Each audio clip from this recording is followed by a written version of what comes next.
Bana Kini, Bana de partout, Kini partout monde. Pour s'abonner massivement à la chaîne c'est Zamakambo TV, Zamakambo TV, Zamakambo TV. Bah nous j'ai dit quoi, tout fin raté. Tout le bara, va bien politique, musique, vie sociale, donc pour s'abonner massivement et ça l'a bien quoi. Ouais. Naléli.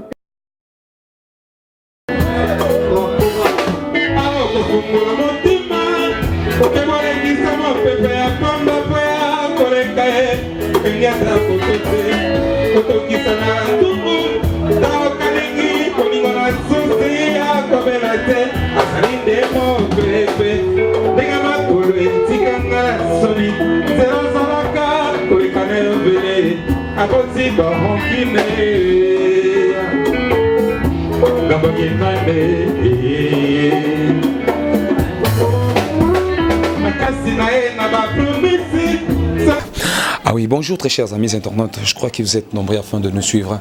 Bien, je suis toujours votre humble serviteur, merveille Koueditou, maestro de la presse congolaise.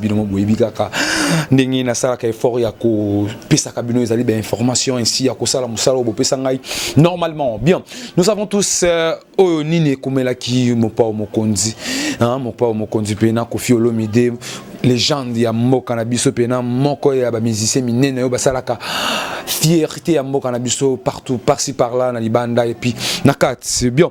Je suis avec Christian Vang. Christian Vang, c'est avec lui que Christian Vang, Christian Gomé, ya linga na binga Gomé wana ne kombo na pena ya naku ya mboka. Christian Gomé, c'est avec lui que nous allons réaliser notre émission d'aujourd'hui Noir et Blanc. Je vous demanderai de s'abonner massivement dans notre chaîne Zamakambo TV. Je ne peux pas continuer cette émission sans avoir remercié celle qu'on appelle, voilà, celle qu'on appelle Gloria Niembwe. Gloria Niembwe, bah salutation en wapi pa yozali, pourquoi pas le vieux Eric Le Destin, Patrick Ndenda qui, mon boss, Patrick Ndenda qui, pourquoi pas Inès Kayembe, Motemaya. Toujours le vieux Patrick Ndendak. Et pourquoi pas Patrick Ifolo, ya Lauriane, Ritz Lokate, salutation Mayo. Je suis avec Christian Gomé, Azaliwana. Nakoloba, bonjour Christian Gomé. Bonjour l'homme de médias, Koueditou comme maestro. Vous avez quelques mots au Balanda Bisso, premièrement Koloba. Bon, on a un peu de biso, na pesi bango no mbote premièrement.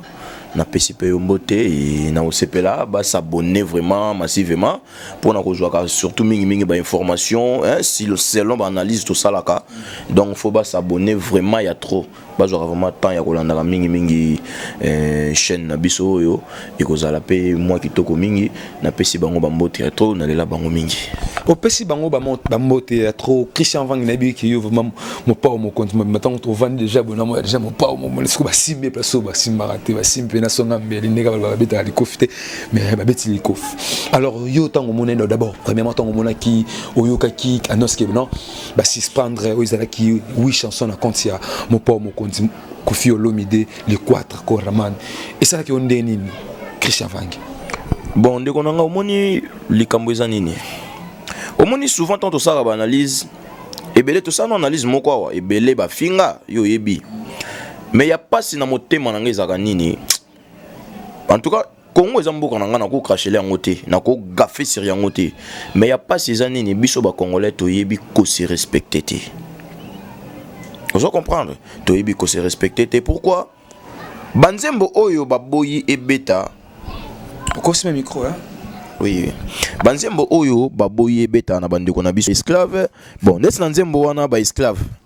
Na yebi vraiment te ceux qui bako boya yango pona nini. Na évité peut-être ko informer nga nzembo wana baboya yango pourquoi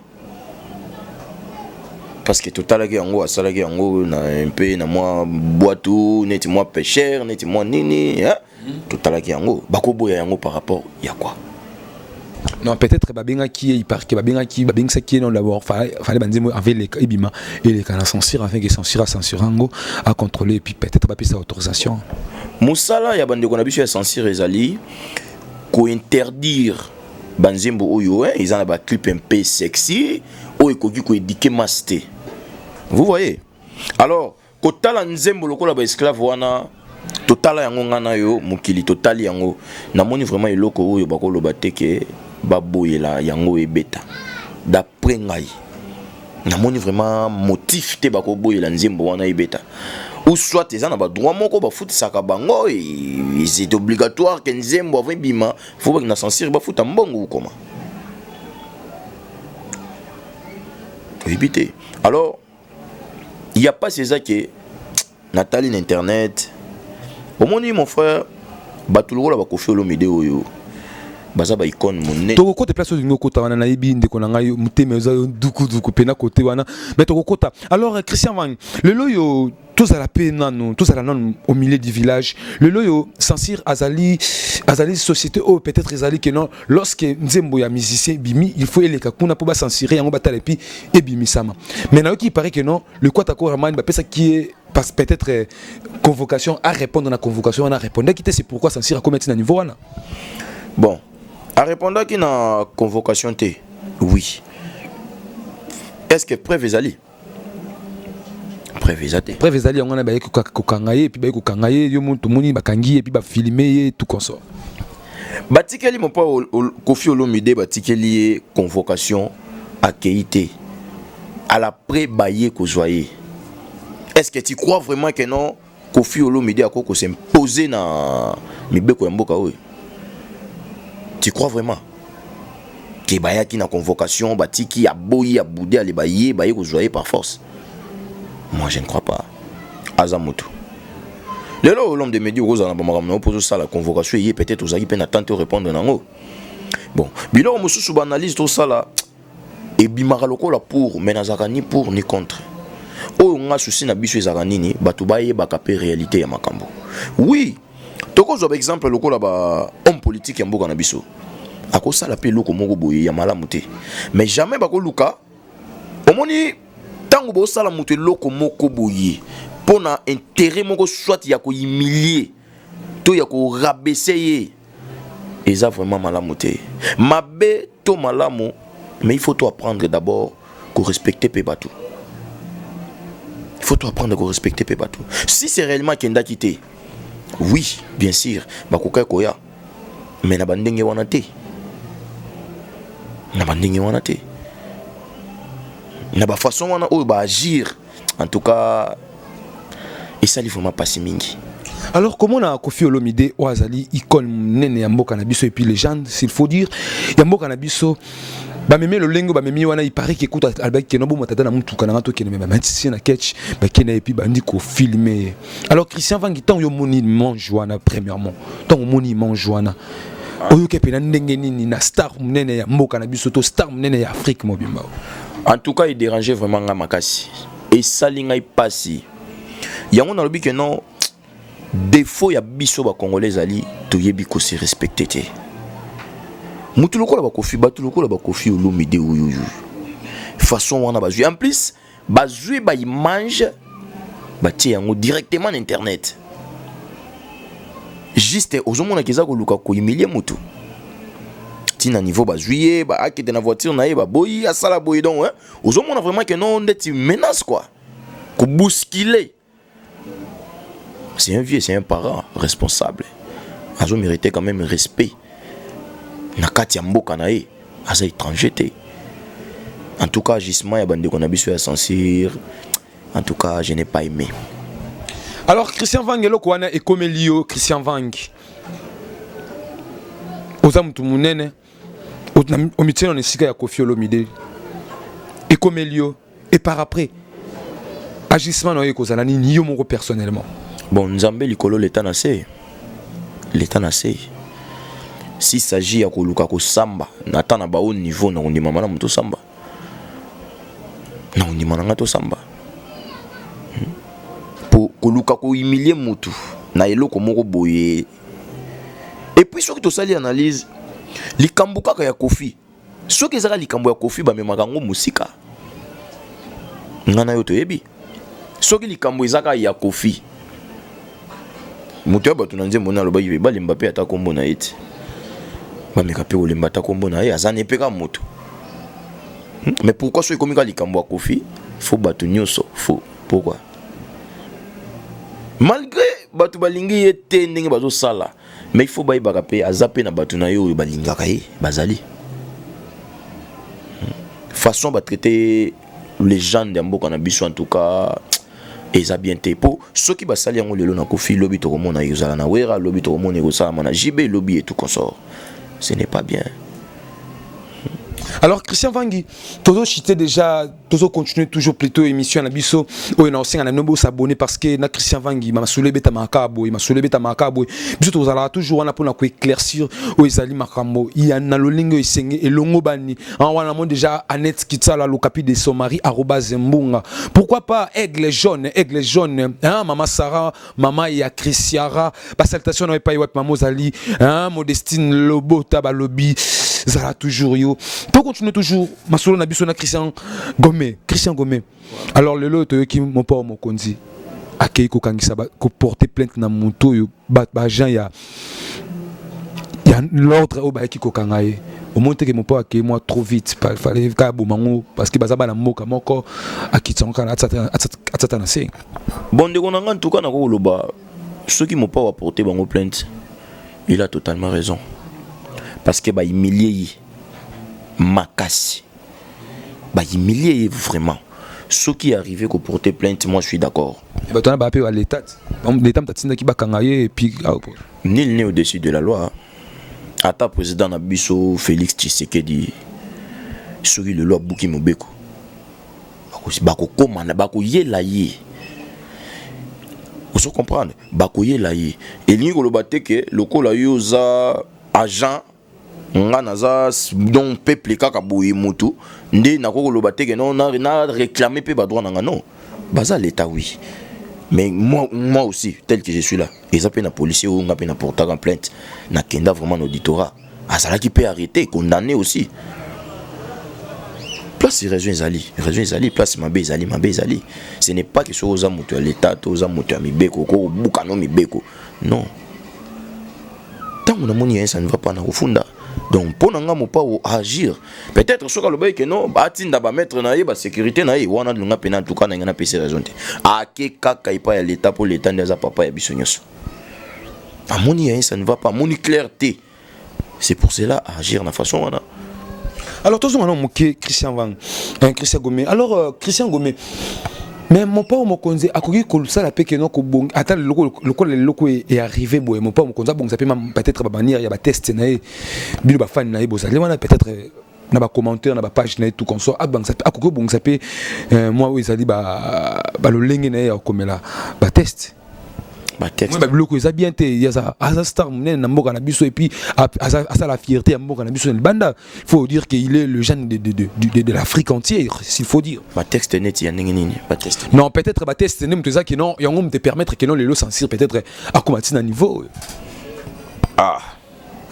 en tout cas je n'ai pas vraiment compris question oyo. Non je dis ceci le loyo mon pas mon conduit ba toujours que notre Kofi abebisa kabana na biso Kofi ça la ba testament ya ba bêtise ba insalité tout consort na banzembo na ye c'est pourquoi le lo censure pe a commis na ba niveau ya ça peut-être mis liboso na to utai ko mona robino mundibu et comme la qui pe ba lobi que non okomatanga ye ko bima lisusu te que je s'en pas ça le robino mundibu et pas iwa pe azali alors le lo pe comme le temps ya Kofi l'homme de que pourquoi pas ba musicien na biso ba luka ko bongisa pe moi test na bango pe na ba musique le quoi ndeko mususu pe ba sala le quoi ba héredi à miss bazali toyoka to ba bloc on est comme la bango peut-être ba c'est ça ka ba bloc ba test bon mais on va que du tout ka émission tout ça la raison analyse et ça fanatisme était pour na koya ko défendaka ba biloko eza malamu te non soki ya koloba pour na ba clip ya bandeko na biso ba musicien ya Congo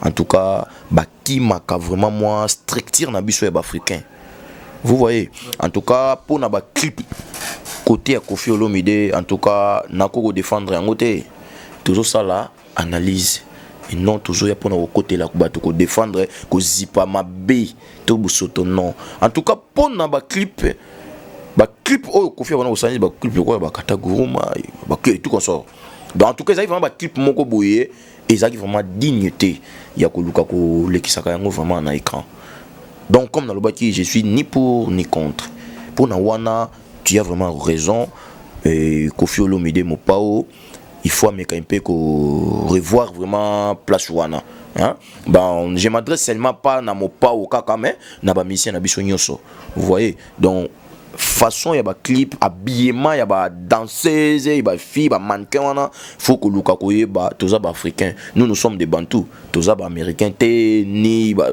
non toza vraiment ba africain alors photo mécanique ko garder moi hein au ba Congo ba ba luzitu quoi hein parce que il y a des clips où ko tala pe boité na mwana. Vous voyez, en tout cas pour Nawana vraiment il faut revoir, il faut Mopao à revoir et les autres musiciens aussi, il faut pour les locaux on a vraiment en tout cas il dérangera vraiment depuis là. Pour les locaux on a façon il y a ba clip il y a ba musicien na biso ba lukaka ko likise la biso vraiment na ba etandoike disons. En tout cas pour Nawana vraiment faut ba meka un peu ko revoir. Pour Nawana Bameka un peu revoir. Bien très chers amis internet, on avait eu ce moment seulement pour éclaircir ou pour passer ce qui est comme l'information que Koffi Olomide a été interpellé à la justice à propos de ces chansons. Et s'il faut dire des 8 chansons qui avaient eu embargo, qui a été inscrit au niveau de comment on appelle ça, censure, et voilà, au niveau de la censure. Alors aujourd'hui, hier, Koffi a été interpellé, mais le lenge wapi ba zwaki mopa mokonzi ezalaki le lenge mabeto ba congolais nyo surtout ba tie lisu na bango likolo yango que je suis Koffi Olomide, je suis Koffi Olomide, je suis Koffi Olomide, le genre ya mboka na biso il faut ba konzi pena ba luka lo lenge nini ya komemela ba makamwana surtout na ba obazali ba icône ya mboka ba oyo ba memaka sango ya mboka na libanda parce que na libanda ba meka ko respecter bango ba mona keno ba tona na mboka na bango bazala ba grand alors que mona le sous eloko wana eza pena malamte.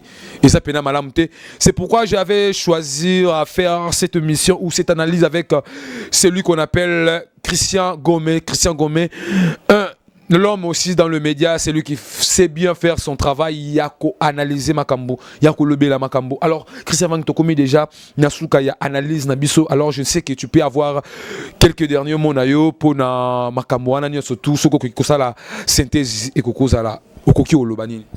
Bon, oh, na olobaka kezali na mopao Koffi Olomide azalaka PMP prudent. Azalaka PMP prudent pour que mbala ya sima makambo ya boye et ça la malisusuté. Si ça arrive que convocation ou nini c'est mis à se présenter au lieu que ba humilier les sous na niveau en tout cas ils ont vraiment qui to côté et na bande ko ya censure il faut ba yeba ba tout le ko la ba musicien ba représenter ka penza mboka mobimba disons libanda ba la ko l'équipe nationale ba la ko équipe ya football ya mboka na biso Congo ninge ba kenda ka libanda ninge lelo to yoka ba somo ya États-Unis po to yoka ba 50 cent to yoka ba rappeur belé donc au moins pena que non bateau ba représenter mboka na bango en tout cas na bande ko ya censure naza contre binoté message à Bino prochainement ceux qui ont vraiment na moi likambuto nini il ne faut pas comme mayango na niveau ya boye et na mo pas au mokonzi ceux qui ont que non convocation nini il faut répondre yango tranquillement et à l'aisement ou leke ba i milieu vraiment boye et ça li bien parce que ba fan na yo ba siliki ba yo qui vraiment passe na motema tel que ngai pe oyo et ça linga vraiment qui to côté. Et celle qui est côté, voilà, comme déjà na souko, ceux qui au coquille cause dans quelques salutations non? Et puis numéro de téléphone pour que tout me quand un peu closer émission abisso. En tout cas pour na salutation na pesimbo tebele na madame nangai Sarah Aigle Jaune et na saluer les sous ndeko nangai Kodituka et na pesi bambote nangai na Inosbi les jeunes leaders na pesi bambote nangai na Ferregola les padres na pesi bambote nangai na Fali Pupa donc bambote nangai yango wana na pesi sous mbote na ndeko nangai José moi na Paris na pesi bambote ya Troy na pesi bambote na moto nangai JC hein donc il est vraiment babengaka e na ebité mobile ya pembe mobile ya miliki hein na ville de Colorado na kati États-Unis na pesi bambote ya trop et na koki ko bossa na jamais donc wana vraiment faut chapeau longwa vi na nga Eric le destin donc ve bambote ya trop ici kozali baleki bayebi bako bossa na yate donc en tout cas bambote na nga yango wana quelques mots pour la chaîne abisso Eza Makambo TV.